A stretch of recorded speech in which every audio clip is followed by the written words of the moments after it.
হ্যাঁ তো, আমি বিশ্বাস করি এই ধারণাকে, আমরা আল্লাহকে। আপনিও কাউকে ভালোবেসেছেন? সায়র ফিয়ার করা এই প্রশ্নে থমকে গেল। সে কি কাউকে ভালোবাসে? ভালোবেসেছে কপু? সায়র ভাবল, তাকালো ওই আকাশবাণী চাঁদের দিকে। একটা মুখ ভাসলো চাঁদে, আবছা একটা মুখ, যার আদল সায়রের খুব পরিচিত। একটা গোলগাল মুখের ফর্সা শুকনো পাটকাঠির মতো মেয়ে। সায়র চমকে তাকালো তার বাপ আসে। সেও বুঝি ভালোবাসে? এটা কি একতরফা পূর্ণতা আছে এর? কিন্তু ওর যে আলোর উপর বিশ্বাস আছে। তার কি হবে? আলো নিশ্চয়ই তাকে ফেরাবে না। সায়র মৃদু হাসলো। এক পলক ফিয়াকে দেখে আবার তাকালো, কেমন জানি কণ্ঠে বলল, হয়তো। তাহলে আপনারটাও একতরফা, তাই তো? সায়র নিরুত্তর রইল, জবাব দিল না ফিয়ার এই প্রশ্নের। যদিও ফিয়ার এতে কোনো ভাবান্তর হলো না। ফিয়া হালকা হাসলো এবার। ওভাবেই বলল, আপনি অনেক কিছু জানেন। ভালো লাগলো শুনে আপনার কথাগুলো। আমার মন ভালো করার জন্য, আমাকে বোঝার জন্য, পাশে থাকার জন্য ধন্যবাদ। খুব খুব ধন্যবাদ আপনাকে। সায়র তাকিয়ে দেখলো ওই হাসি, চাঁদের আলোয় আচ্ছাদিত এক নিদারুণ সুচির মুখশ্রী, খুব স্নিগ্ধ এক হাসি। সে তাকালো এবং তাকিয়ে রইল, বিমোহিত হলো, মুগ্ধ হলো, নাম না জানা অনুভূতিকে ছুঁয়ে দিল। এই প্রথম মেয়েটা হাসলো তার সাথে, হেসে কথা বলল, ধন্যবাদ দিল তাকে। আগে যে ঝগড়া ব্যতীত স্বাভাবিক কথাই হয়নি তাদের। আচ্ছা, আপনি কি করে জানলেন আমার অনুভূতি নিয়ে? ফিয়া করবে না করেও প্রশ্নটা করে ফেলো। আজ যেন নতুন এক সায়রকে আবিষ্কার করলো সে। তাকে নিয়ে, তার অনুভূতিকে নিয়ে মজা করেনি সায়র। এ সায়র তার পূর্ব পরিচিত নয়, তবুও আর যাই হোক, এ সায়র খুব অন্যরকম, যে অনুভূতির কদর দিতে জানে। হয়তো তোমার চোখের এই কাতরতা, ভাষা, তার বহিঃপ্রকাশ আমার পরিচিত। ওহ। ফিয়া আবারও চাঁদের মুগ্ধতায় মগ্ন হলো। আর সায়র তো সে অনুখেয়ালে ডুবে, নীরবতার ডুবলো আনমনা হলো। খুব দুষ্টু দি গ্রেট সায়র মাহমুদ, যেটা তার বৈশিষ্ট্যে নেই, একেবারেই নেই, একটুও নেই। এর কারণ কি? সায়র খুব ধিমি আওয়াজে ডাকলো, ফিহা। ফিয়া সাড়া দিল, তবে তাকালো না। সায়র একইভাবে আবার বলল, এই মাসের শেষের দিকে চলে যাব। আচ্ছা ফিহা, কানাডায় ফেরত গেলে ভুলে যাবে আমাকে? ফিয়ার নিকট এই প্রশ্নটা খুবই অদ্ভুত ঠেকলো। সে তাকালো সায়রের দিকে। আমার কি মনে রাখা উচিত? হয়তো না, কারণ আমি তো বিশেষ কেউ নই। ফিয়া সায়রের কথার প্রেক্ষিতে কিছু বলল না। সায়র হয়তো কোনো উত্তর আশা করেছিল। সে একটা দীর্ঘশ্বাস ফেলে বলল, আই এম সরি ফিহা। ফিয়া অবাক হলো এবার। সায়র সরি বলছে কেন? দি গ্রেট সায়র মাহমুদ সরি বলতে জানে? এই সায়রকে সত্যি অপরিচিত লাগছে। এই সায়রকে ফিয়া সত্যি চেনে না, একটুও না, একেবারেই না। সরি বলার কারণ? তোমার সাথে দেখা হচ্ছে পর্যন্ত তোমাকে আমি অনেক জ্বালিয়েছি, ডিস্টার্ব করেছি, মজায় উড়িয়েছি, দুষ্টুমি করেছি। আমি জানি তোমার খারাপ লেগেছে, এতে কষ্ট পেয়েছ, তাই আমি সরি, খুব সরি। তাহলে তো আমারও বলা উচিত, কারণ আমিও তো একই দোষী। আমি দোষ খেয়েছি তোমাকে, প্রথম পদক্ষেপ আমারই ছিল সবসময়, তাই সরি। ফিয়া কিছু বলল না, নীরব হয়ে রইল। তবে সায়রের চলে যাওয়ার খবর তাকে কি ব্যথিত করলো কে জানে। তবে সায়রের সহ্য হলো না এই উদাস মুখশ্রী। এত উদাসীনতা মানায় না, মানায় স্নিগ্ধ সরল হাসি। মেয়েটার শুরু থেকেই মন খারাপ ছিল, একটু আগেও যাও ঠিক হলো সে তো বিগড়ে দিল। সায়র কিঞ্চিত ভেবে বলল, তুমি তো উপন্যাস প্রেমী, পড়তে খুব ভালোবাসো, তাই না? ফিয়া উচ্ছ্বাসিত হলো এবার, একটু হাসলো সে। তার হাসিতে আগের চেয়ে আরো স্নিগ্ধতা এলো। এই এক উপন্যাসী আছে তার বিষণ্ণ বেলার সঙ্গী হয়ে, তার দুঃখ শব্দগুচ্ছের আড়ালে লুকাতে। ফিয়া মাথা তুলিয়ে পড়ল, হ্যাঁ, খুব প্রিয় আমার। হুমায়ুন আহমেদ স্যারের বই পড়ো? পড়ি, আমার খুবই প্রিয় লেখক। আপনি পড়েন? হ্যাঁ, তবে মাঝে মাঝে। ওহ, ওনার প্রায় সব বই আমার সংগ্রহে আছে। হিমুর হাতে কয়েকটি নীলপদ্ম পড়েছ? বইটা পড়েছ? বেশ কয়েকবার। এবার বাসায় ফিরে আরেকবার পড়ো, কেন? পড়ার পর বুঝতে পারবে। আবারও পিন পতন নীরবতা। ঘড়ির কাঁটা হয়তো তখন রাত 1টা ছাড়িয়েছে। জ্যানরা ছাদ থেকে এখনো নামিনি, বাকিরা শুয়ে পড়েছে। সায়র ফিয়াকে বলল, যাও ঘুমিয়ে পড়ো, রাত হয়েছে অনেক। ফিয়া দ্বিমত করল না। আসলে রাত হয়েছে অনেক, শুয়ে পড়া উচিত তার, নয়তো মাথা ব্যথা করবে। তার ধাত আছে মাথা ব্যথা। সে সম্মতি জানিয়ে বলল, আপনিও কি ঘুমিয়ে পড়ুন। Good night. Good night. Fiya নিজ রুমে গেল। অনু ঘুমিয়ে পড়েছিল, সেও গিয়ে পাশে শুয়ে পড়ল।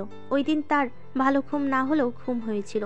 যেটুকু হয়েছিল সেটা সিলেট আসার ওই কয়দিন থেকে বেশিই ছিল। ওই কথোপকথনটুকু ফিয়াকে খুব সাহায্য করেছে। আর শায়রের পরামর্শকৃত বইটি সে আজ আবারও পড়ল। আগে পড়েছে বেশ কয়েকবার, তবে এবারের মতো নয়। এবারে পড়াটাই উপলব্ধি করাটাই সার্থক হলো। বেলা বাজে 2টো।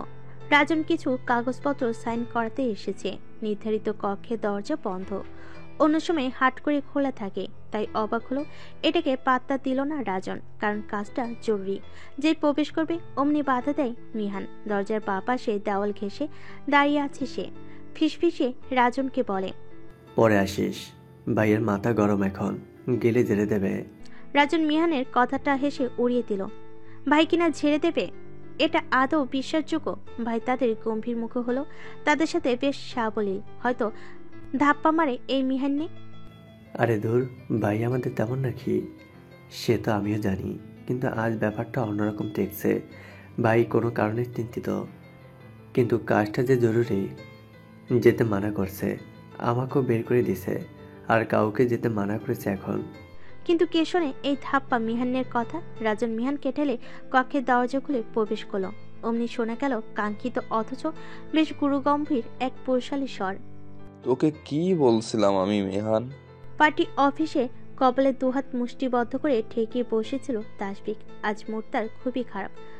সামনে নির্বাচন বিধায় বেশ ব্যস্ত দিন কাটছে। সিলেট ঘুরতে গিয়েও 3 দিনের মাথায় চলে আসতে হয়েছে সদরে হওয়া একটা জরুরি দলীয় মিটিংয়ের কারণে। এরপর যেতে হলো রাজশাহী, তাও দলের কাজে। ওখান থেকে ফিরল গত পরশু। আজ প্রায় 2 দিন হলো সে মেয়েটাকে কলের উপর কল আর মেসেজের উপর মেসেজ দিয়ে যাচ্ছে, কিন্তু আজব মেয়েটাকে পাত্তায় দিচ্ছে না। শেষ পর্যন্ত কি করলো, আধা ঘন্টাকে তাকে ব্লক করে দিল। নম্বর থেকে শুরু করে সব সোশ্যাল সাইটে সে ব্লক করা। কি হয়েছেটা কি সেটাও জানলো না। মেয়েটার সাথে লাস্ট ভালো মতো কথা হয়েছে সিলেটে থাকাকালীন, তার ফেরার আগের দিন রাতে। এরপর প্রায় গোটা একটা সপ্তাহ কাটলো। এই এক সপ্তাহে প্রথম 5 দিন রাত ছাড়া সে তেমন সময় পায়নি। রাতে কল করেছি, তবুও দিনে গুটি কয়েক টেক্সটও আছে। তারপর রইল শেষ 2 দিনের কথা। তার কথা নাই বা বলা, সে মনে হয় প্রতি ঘন্টায় কল বা মেসেজ দিয়েছে, কিন্তু মেয়েটার কোনো রেসপন্স নেই। শেষমেশ কিনা ব্লক, তাকে কিনা কেউ ব্লক করলো। এই জীবনে সে এরকম পরিস্থিতির শিকার সে কখনো হয়নি। কারো সাহসই নেই তাকে ব্লক করার। আর মেয়েটা সে সাহস তো দূর, বরং দুঃসাহস করলো। এখন তো অবেলা, তাই চেয়েও সম্ভব নয় কিছু করা এখন। মেয়েটার ব্যবস্থা সে বিকেলে করবে। ভালো লাগছিল না তার, না কারোর সাথে কথা বলতে আর না কিছু করতে। মাঝখানে মিহান একবার এসেছিল, একবার সে দুপুরে খায়নি, তাই বেশি জোরাজুরি করায় ধমকে বের করে দিয়েছে এবং তাকে আসতে মানা করেছে আর ওয়ান করেছে অন্য কেউ যাতে না আসে তাকে ডিস্টার্ব করতে। কিন্তু ঠিকই চলে এলো আবার। তাই সে দরজা খোলার আওয়াজ পেয়ে উপরিক্ত কথাগুলো বলল। রাজন বোধহয় কলাস্বরের গম্ভীরতা টের পেল কক্ষের ভেতরে পরিস্থিতি সম্পর্কে। কক্ষের ভেতর নাকি তার ভাইয়ের মনের ভেতরের গুমট আবহাওয়া বিরাজমান। তাসফিক মাথা তুলল না। রাজন মিনমিন করে বলল, আমি ভাই। তাসফিক আবার চেয়েও বেশ গম্ভীর স্বরে বলল, কি চাই? ভাই, এই ডকুমেন্টসগুলোয় আপনার সিগনেচার লাগতো। মিহান কোথায়? মিয়ান এতক্ষণে দরজার বাইরে থেকে আড়ি পেতেছিল।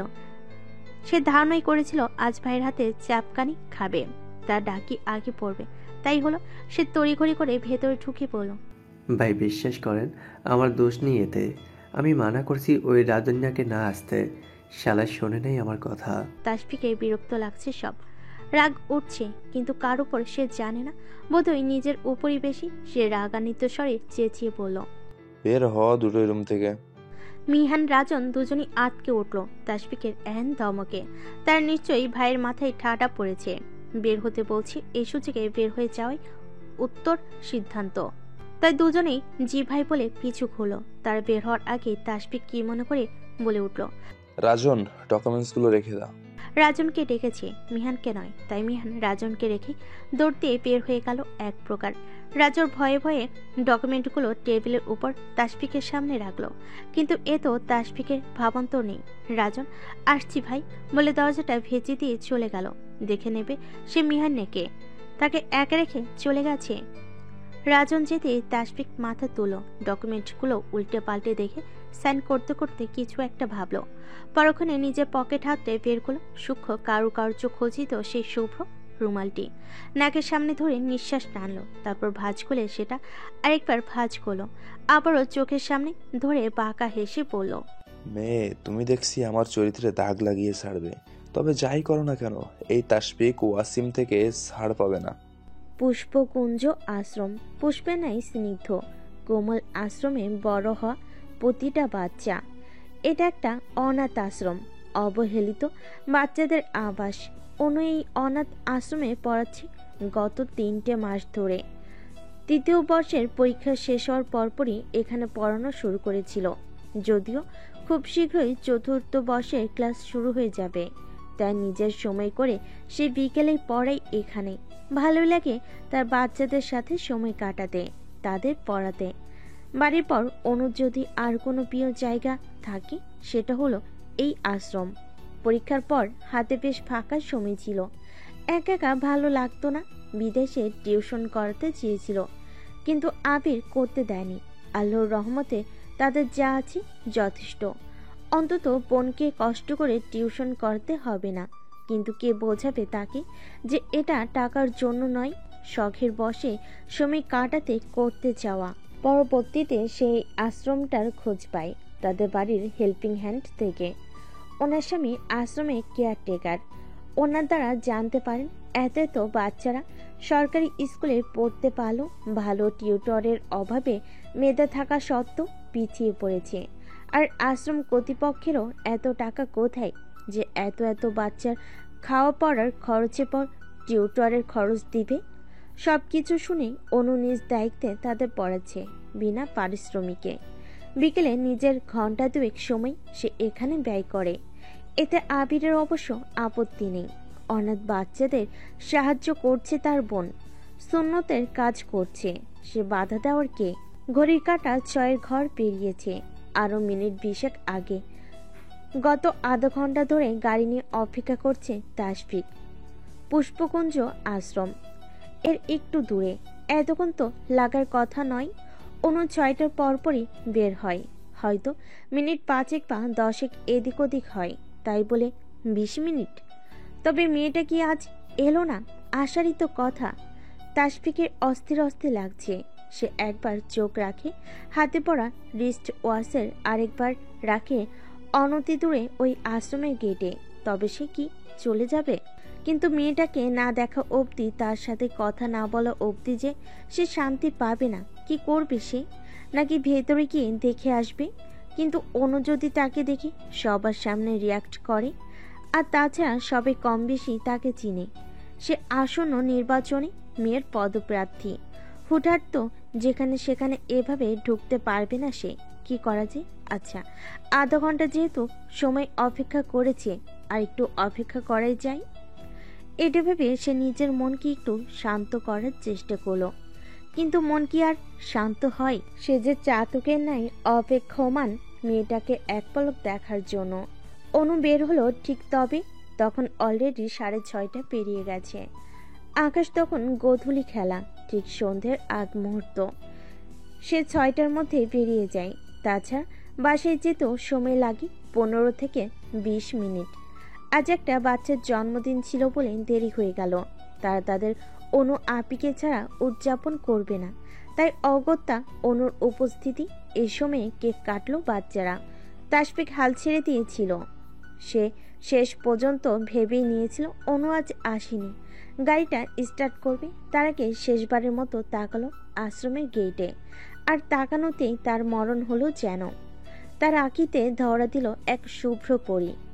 খোলা এলো চুলের শুভ্র শাড়ি পরিহিত এক রমণীর অবয়টা একদম বুকের অন্তঃস্থলে আঘাত করলো যেন। তাসফিক বুকে হাত দিল।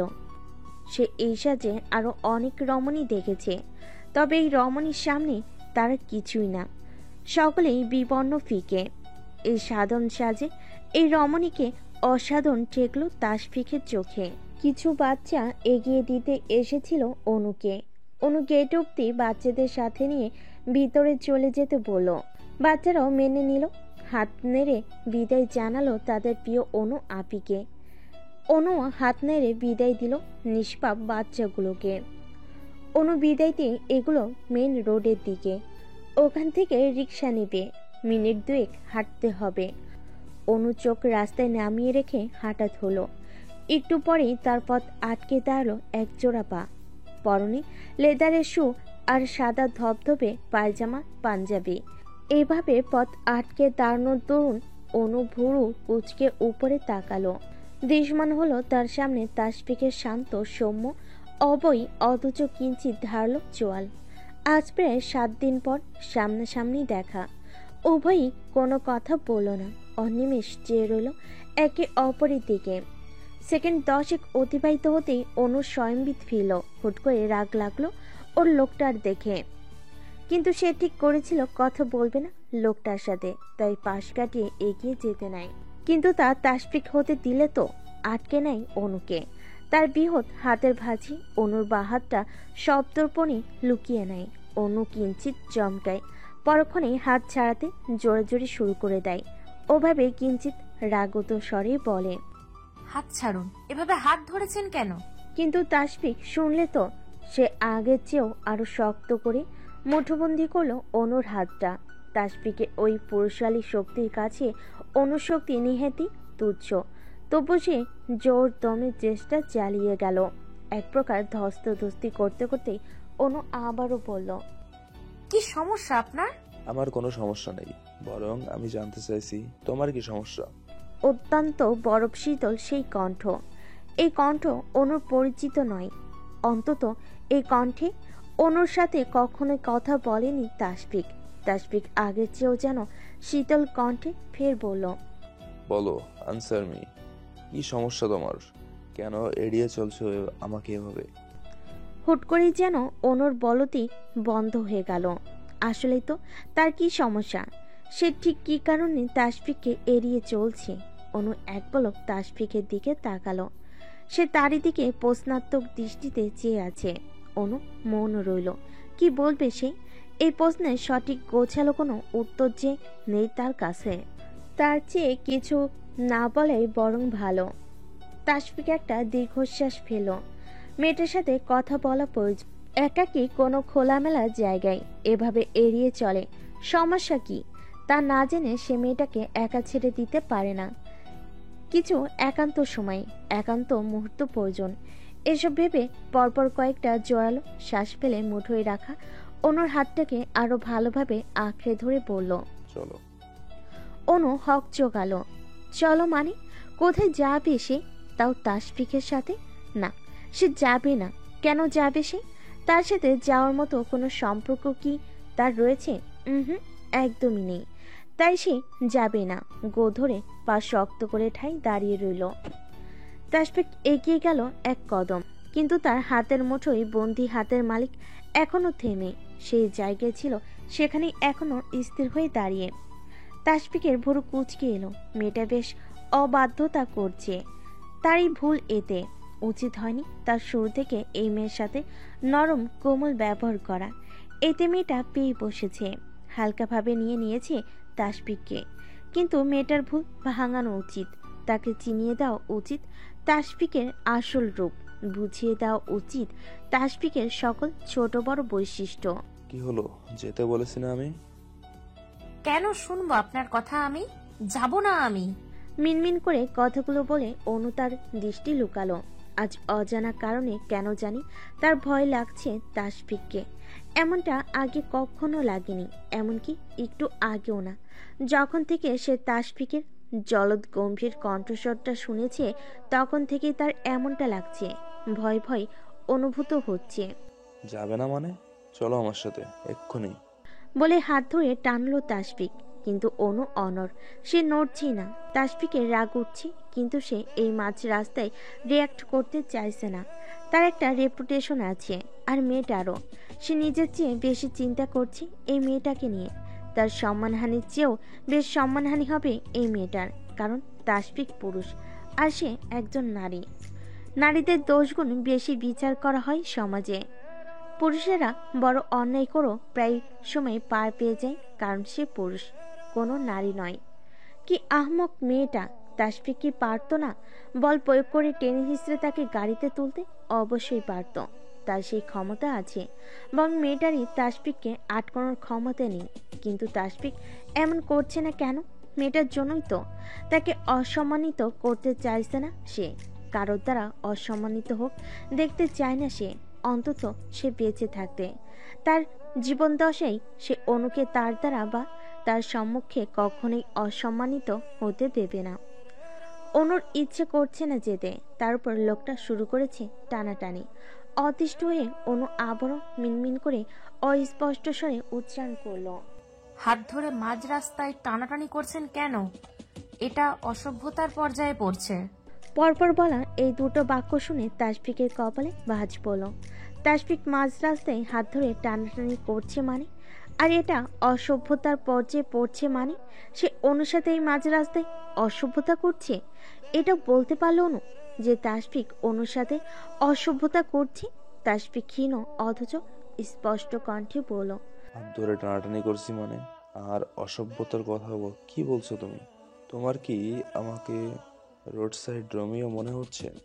অনু থতমত খেলো তাসফিকের কথায়। রোড সাইড রোমিও, ইস, শুনতেও তো বাজে লাগে। সে কথাটা মোটো এই পর্যায়ে মিন করে বলেনি। সে মূলত তাসফিককে থামাতে বলেছে, আর তাসফিক কথাটা টেনে কোন পর্যায়ে নিয়ে গেল। আল্লাহ, এটাই তাহলে এই নেতাদের ক্ষমতা? জনতার সামনে তিলকে তাল বানানো, আর তালকে তালের পিঠে বানিয়ে ডিরেক্ট পাকস্থলী টু টয়লেট পাচার করা। উত্তর দিচ্ছ না কেন?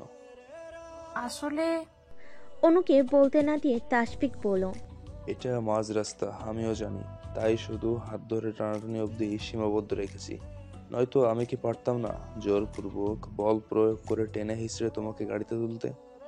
তোমার বাধা দেওয়ার সেই ক্ষমতা বা শক্তি কিছুই আছে মিস মিয়ানাস শেখ? মাঝ রাস্তা বলেই পার পেয়েছো। নইলে এই তাসফিক ওয়াসিম কি করতে পারে তা তোমার ধারণারও বাইরে। এখন কোনো কথা নয়, সোজা আমার সাথে যাবে। ঠিক আছে, চলো এবার। অনু এবার দ্বিমত করলো না, চুপচাপ হেঁটে গেল তাসফিকের সাথে। গাড়ির পাশে এসে নিজে অনুর জন্য ফ্রন্ট সিটে ডোর ওপেন করে দিল। ইশারায় উঠে বসতে বলল। অনু চুপচাপ উঠে বসলো, সিট বেল্ট লাগিয়ে মাথা এলিয়ে দিল পিছনে। তাসফিক ডোর ক্লোজ করে নিজেও ড্রাইভিং সিটে বসে গাড়ি স্টার্ট দিল। গন্তব্য কোথায় সেটা না হয় পৌঁছালে জানা যাবে। এশার নামাজ আদায় করে রুবিনা বেগম বসেছে পান সাজাতে।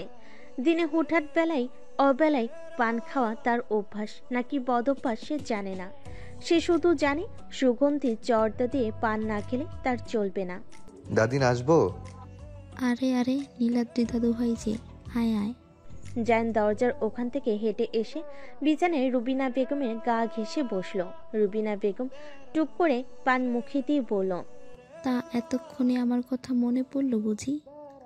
আসলি না তো আমার কাছে? কিঞ্চিত অভিমানী স্বর দাদিনের কণ্ঠে। জান হাসলো, কোলের কাছ থেকে পানের যাবতীয় সরঞ্জামগুলো সরাতে সরাতে বলল, এই তো এলাম।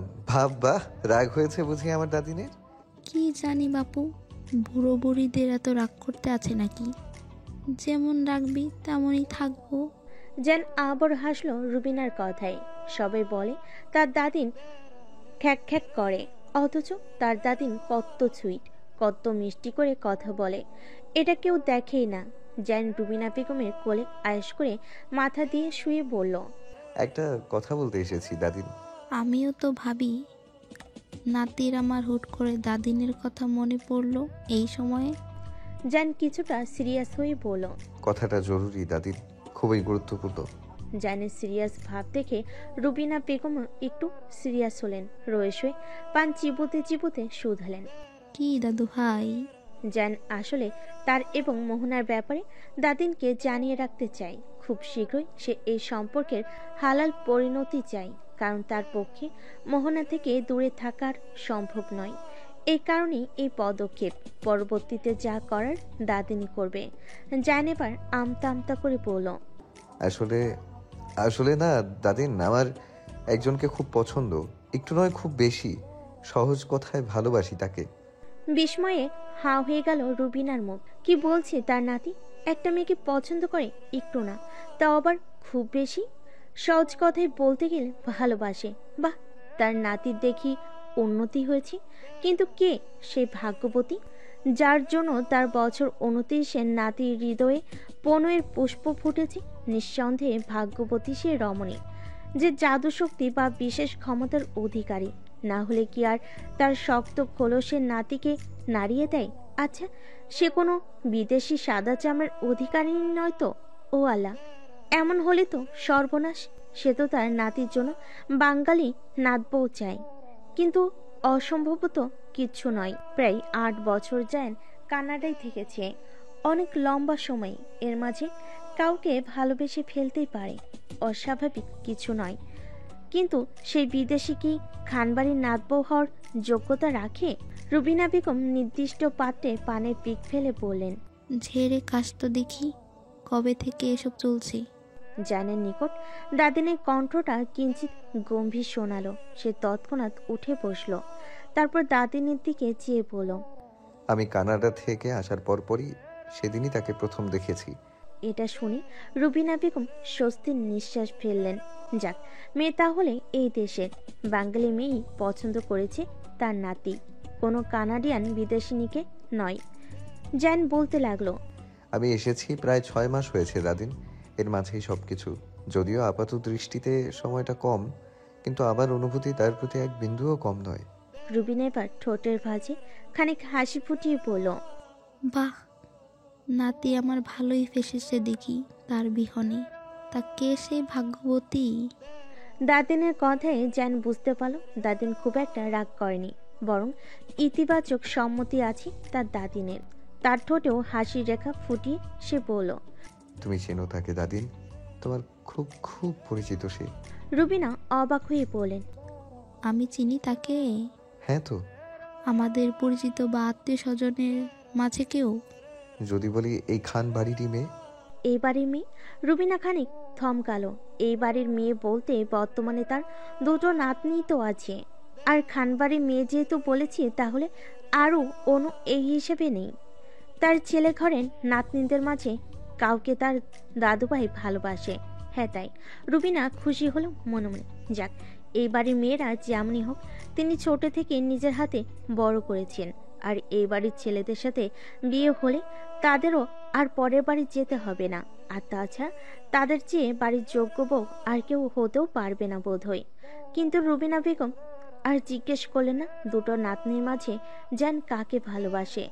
যেনও কিছু বলল না, তার মাথাতেই আসলো না এই খানবাড়িতে শুধু মোহনা নয়, আরেকটা মেয়েও আছে। একটা নয়, বরং 2টো মেয়ে এই বাড়িতে।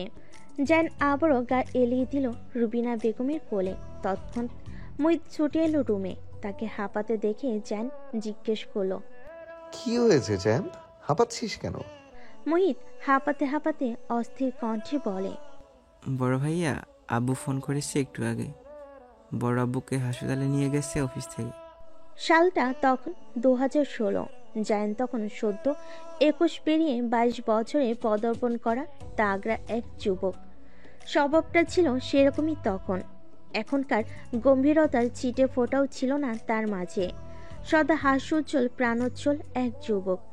নিজের প্রাণ খোলা হাসিতে, দুষ্টু মিষ্টি ঝগড়ায়, খুনসুটিতে আশপাশের মানুষগুলোকে মাতিয়ে রাখত সারাদিন। সেই পাশে অনার্স ফাইনাল ইয়ারের ছাত্র। অনার্স তখন প্রায় শেষের পথে।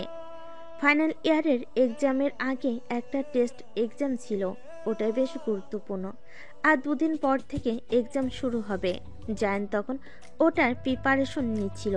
হুট করে হয়ে পড়ল সাংঘাতিক অসুস্থ। তীব্র জ্বর, কাশি আর সাথে মাথা ব্যথা। চোখ খুলে রাখা তাই। বিছানায় বালিশের উপর থেকে মাথা তোলা দেয়। সে পড়বে কিভাবে? তবুও অসুস্থ শরীরে জ্বর নিয়ে যান যেটুকু প্রিপারেশন নেওয়া ছিল তাই দিয়ে এক্সামে বসলো। প্রথম 2টো এক্সাম দিতে বেশ কষ্ট হলো। অবস্থা তখনও শারীরিক অসুস্থতায় বেশ কাহিল ছিল। তৃতীয় এক্সামের দিন বাঁধল বিপত্তি। সেদিন সে মোটামুটি সুস্থ। এক্সাম দিতে বেরিয়ে যাওয়ার পথে হালকা পাতলা কথা কাটাকাটি হয় ব্যাটসম্যান সিয়ামের সাথে। এমনিতেও প্রথম বর্ষ থেকে তাদের মধ্যে বন্ধুত্ব সুলভ সম্পর্ক নেই। সম্পর্কটা সাপে নেউলে ধরনের। মূলত জায়ানের অন্যমনস্কতার কারণে ধাক্কা লেগে সিয়ামের হাতের ফোন পড়ে যায় এবং উপরের সেফটি গ্লাসটা হালকা ভেঙে যায়। এতে সিয়াম চিল্লাপাল্লা শুরু করে। ওই দিন জায়ান একাই ছিল, বাকির আগে বেরিয়ে গেছিল। সেই লাইব্রেরিতে কিছু সময় কাটিয়েছিল, তাই দেরি হয়ে গিয়েছিল। এমনি শরীর ভালো ছিল না,